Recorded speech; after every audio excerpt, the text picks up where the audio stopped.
This is Stockholm's Cirkus. Many ABBA related connections to this venue.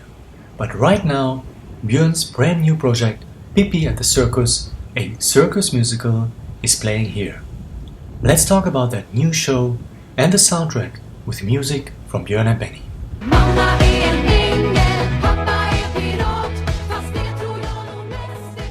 Hey! So, before we discuss the album, let's talk about the show to have more context. So, Pippi por Cirkus is an actual circus. It's a 90-minute circus show from start to finish. And Pippi and her friends, Tommy and Annika, are watching that circus. So we as an audience are seeing what they see, we are watching with their eyes. But there is also an actual story going on with those characters interwoven with the circus action. And this mixture is actually marvelously done. It is seamless. I think it's quite nice to see the show at least twice, because there's so much action and a lot of characters. But the story and show are also layered and deep. It moves from energetic scenes where you just have fun to reflective moments, thoughtful and sad really. Moments about loneliness, about insecurity, well, even about death itself. And that's where the ingenious stories and spirit of Astrid Lindgren come into play. Because those are deep with that range of emotions that we all know and need, especially nowadays where everything seems to go into extremes. There needs to be a balance, and Astrid Lindgren's stories are so profound in these regards. And so is this show. It's balanced, moving, and just a lot of fun. What got me a little teary-eyed, what really moved me, were in fact some of those incredible acrobatic moments where you just sit there and realize it is amazing what we are able to pull off, what our bodies and minds can do together with other people. It's an astonishing show.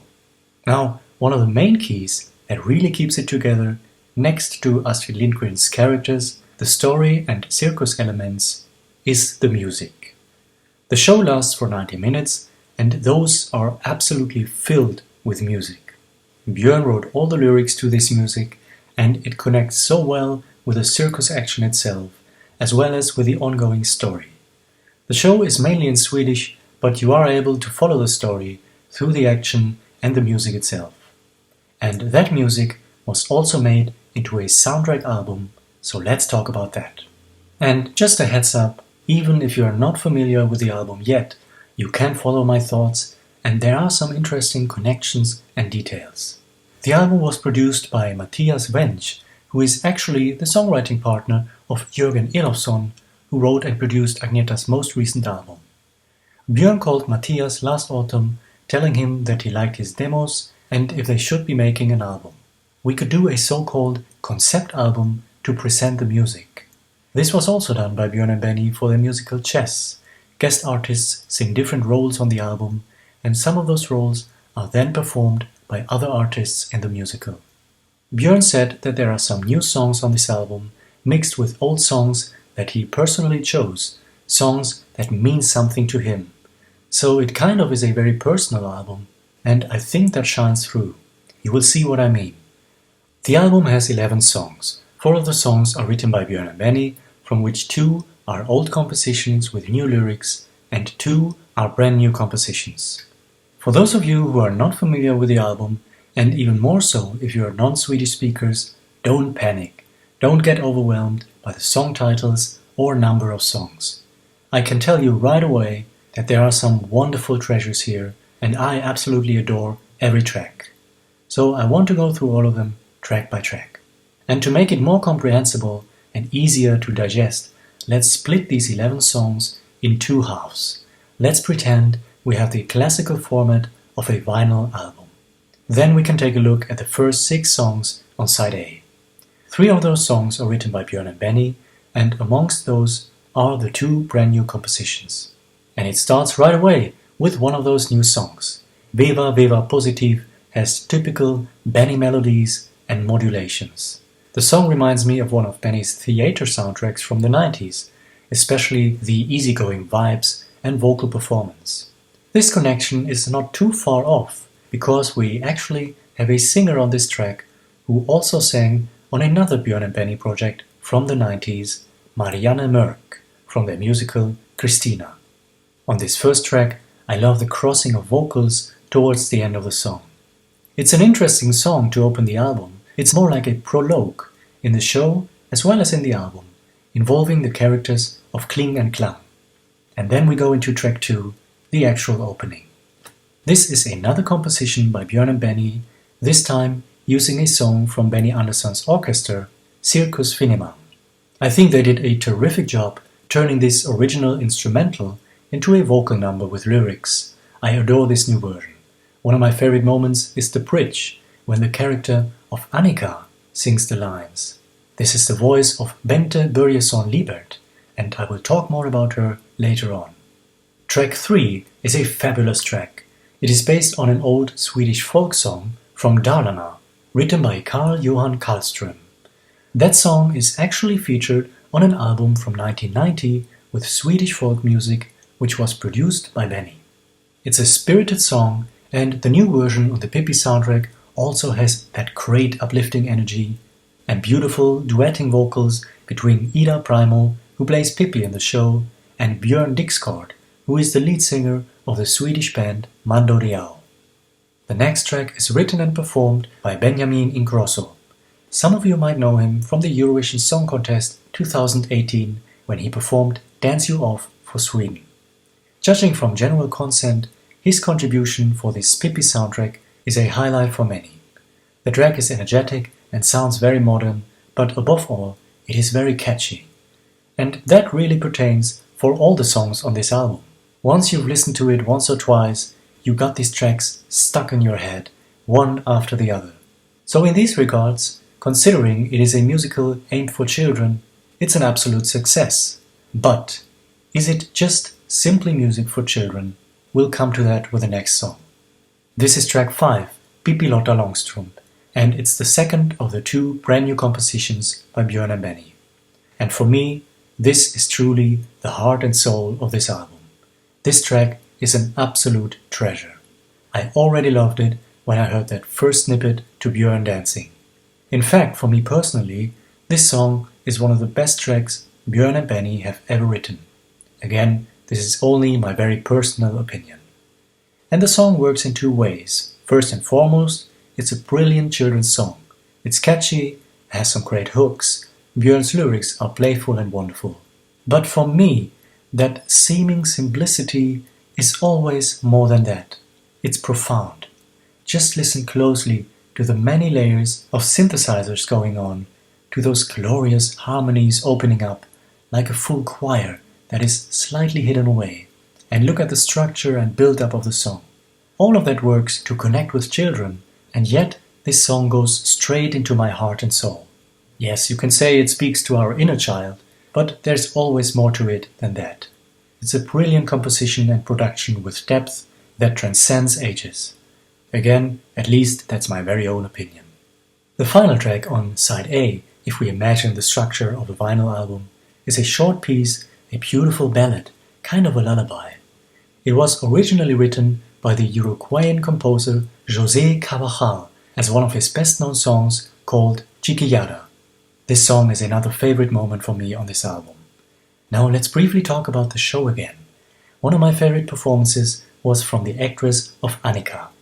She was dancing and jumping and cheering the audience on with a wonderful, spirited energy. And when this song came up in the show, I was mind-blown when I realized who was singing some of the lines. It was that young actress who played Annika. Now let's have a look at who is playing Annika in the show. Well, there are quite a few actors playing her, most likely in cases of illness. But when I saw the first preview show on the 1st of July, the actress of Annika was played by Bente Börjesson-Liebert. And look who actually sings on the soundtrack album. It's Bente Börjesson-Liebert. As I said before, her voice is absolutely marvelous, and this lullaby song captures that most wonderful. But I also really have to praise the vocals of the actress who plays Pippi, Ida Primo. Now let's go through the second half of this album. The next song is based on España Cañe, which is a very popular Spanish instrumental piece written by Pascual Marquina Naro and Mariano Marquina Dayada. The song is now over 100 years old. It is performed with new lyrics from Björn by the Swedish soul pop singer Seinabo C. Considering the song's origins, it is an exotic, dance-inducing track with dramatic vibes. The next song stays in that exotic territory. It brings us to Argentina with a song originally written by Ángel Villoldo, a pioneer of tango music. The original song is called El Choclo, again over 100 years old, and is in fact one of the most popular tangos in Argentina. It was also recorded in a version by Connie Francis, whom we know is the big inspiration for Agneta. The new version for the Pippi soundtrack is performed by Helen Sjöholm, who also sang on the title track. And her voice and performance fits just perfect for the tango style of this song. The next track is the final composition from Björn Benny, a re-recording of Glasgow Boogie from Benny Andersson's orchestra. Again, a wonderful vocal version which is restructured to start with a verse instead of the chorus.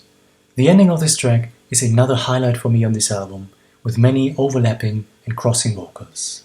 And this brings us to the final two songs, two further favorites of mine. Both have amazing vocal performances by Bente Börjesson-Liebert, and I just want to dance around when these tracks come up. Both songs bring us to Russia. The first one is based on a Russian song from 1973, The Blue Train Car. It was written by Vladimir Shainsky for a cartoon film with Gina the Crocodile and Cheburashka. In the beginning of the Pippi version, we actually hear Björn talking briefly.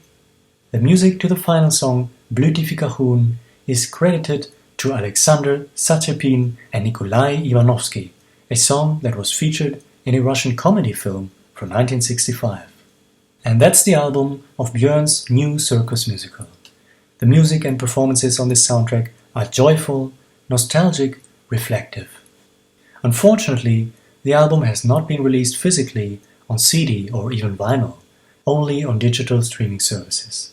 It runs for 34 minutes, and if you're wondering, well, how can they fill a 90-minute show with 11 songs? Well, the show actually has a few other songs and versions which are not included on the album.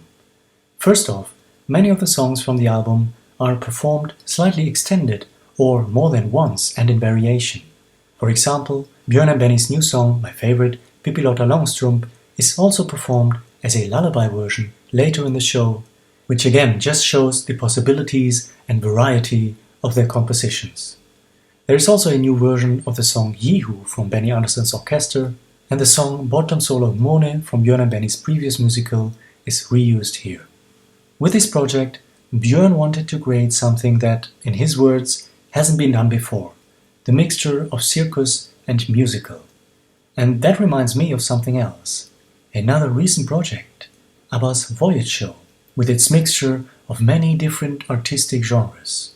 And like with Voyage, Björn is also mixing old and new for Pippi again, not only taking a classic story and moving it forward into new artistic grounds, but capturing that spirit on the very soundtrack. We go from brand new compositions to old songs with new lyrics. We travel through the years, sometimes 100 years back, sometimes into the 60s and 70s, and we travel to different countries, from Uruguay to Spain, Argentina and Russia, with different musical styles, from modern synthpop to paso doble, tango, and of course Swedish folk. That's what it has always been about with ABBA and their entire work, variety. This is perfectly captured in Pippi på Cirkus and wrapped into a brilliant show and album for children and all of us to enjoy. I think it's wonderful to see a musical project just done by Björn himself, and you can feel that he put all his creativity and personality into this show. It premiered on the 12th of July 2022 and is actually running in its final week right now. So considering the amount of work they put into this, we can only wonder what will happen to this show. Well, in an interview with a German newspaper, it is suggested that Björn hopes that the show will be shown every summer. In a video greeting to fans from Czech Republic, he hopes for visitors from that country and says maybe not this summer, but next. I hope we'll have some visitors from there. Maybe not this summer, but next. So could this show return to Stockholm Circus next year? Or will it even go to other countries, perhaps adapted into English? The entire promotion was already bilingual. There are social media accounts in both Swedish and English. In any way, we'll always have a wonderful soundtrack album to return to. If you have seen the show, what are your thoughts? And how do you like the soundtrack album? What are your favorite tracks? Let me know in the comments below. I hope you enjoyed this video. Alright, until then, hey då!